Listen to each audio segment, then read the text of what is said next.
السلام علیکم ناظرین، میں ہوں آپ کا ہوسٹ ذیشان جوادی۔ آپ دیکھ رہے ہیں پیام رمضان، اور آج کے ہمارے اس پروگرام کا موضوع ہے فضیلت تلاوت قرآن مجید۔ کو بیان کرنے کے لیے ہمارے ساتھ موجود ہیں مولانا علی حیدر الحسینی صاحب۔ السلام علیکم قبلہ۔ وعلیکم السلام قبلہ، آپ کا بہت شکریہ کہ آپ نے اپنے قیمتی وقت سے ہمیں ٹائم دیا اور ہماری گزارش پر حاضر ہوئے۔ قبلہ، آج کے ہمارے اس پروگرام کا سوال یہ ہے کہ قرآن مجید کی تلاوت کرنے کے کیا فوائد ہیں؟ جی ماشاءاللہ۔ اعوذ باللہ من الشیطان الرجیم، بسم اللہ الرحمن الرحیم، الحمدللہ رب العالمین والصلاة والسلام علی اہلہا۔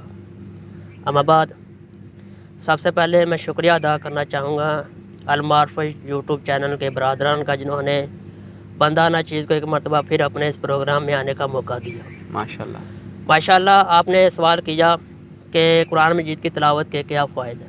جی، دیکھیں، اسی کے متعلق خطبہ شبانیہ میں رسول اللہ صلی اللہ علیہ وآلہ وسلم نے فرمایا کہ ماہ رمضان المبارک میں کوئی شخص ایک قرآن مجید کی تلاوت کرے، ایک آیت کی تلاوت کرے، خداوند متعال اس کو دیگر مہینوں میں قرآن ختم کرنے والے شخص کا ثواب ملے گا۔ ماشاءاللہ، اس کو ختم قرآن کا ثواب ملے گا۔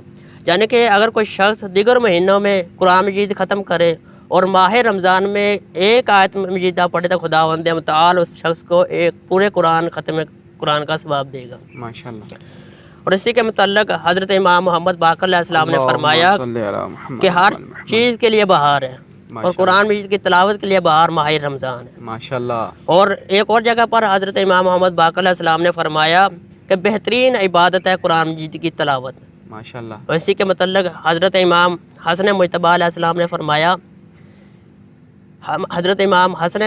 السلام نے فرمایا کہ جو شخص قرآن مجید کی تلاوت کرتا ہے، خداوند متعال اس کی زندگی میں ایک دعا تو ضرور قبول کرے گا۔ ماشاءاللہ۔ خواہ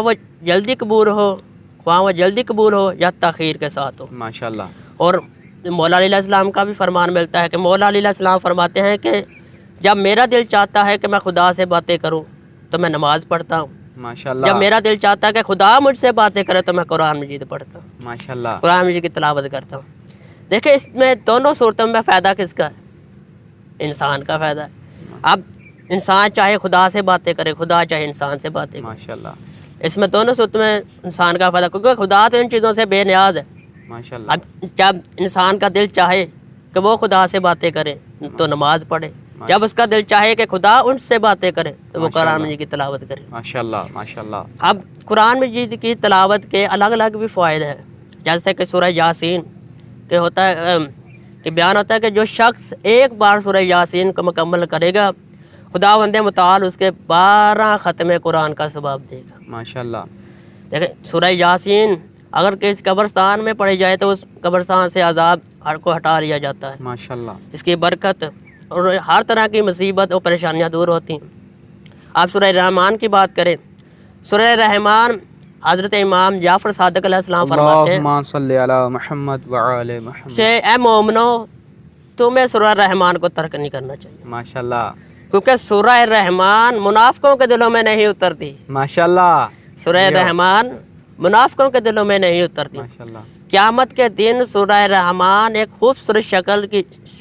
خوبصورت شخص کی شکل میں عمدہ ترین خوشبو کے ساتھ خدا کی بارگاہ میں حاضر ہوگی۔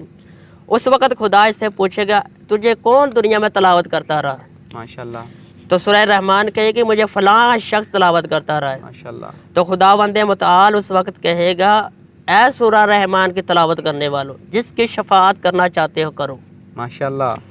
تو اس وقت وہ جس کی شفاعت کریں گے، حتیٰ کہ اتنے لوگوں کی شفاعت کریں گے کوئی باقی نہیں رہے گا، تو خداوند متعال ان کو کہے گا، جاؤ جنت میں داخل ہو جاؤ، جہاں رہنا چاہتے ہو وہاں رہو۔ ماشاءاللہ۔ دیکھیں کتنی برکت ہے سورہ رحمان کی، کتنا بڑا فائدہ ہے اس کا۔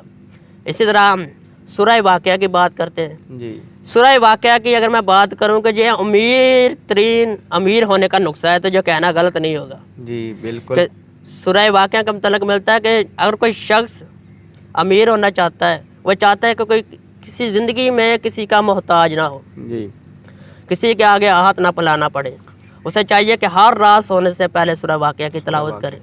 یہ کتنا بڑا فائدہ ہے اس کا۔ بہت بڑا، ماشاءاللہ۔ امیر ہونا چاہتا ہے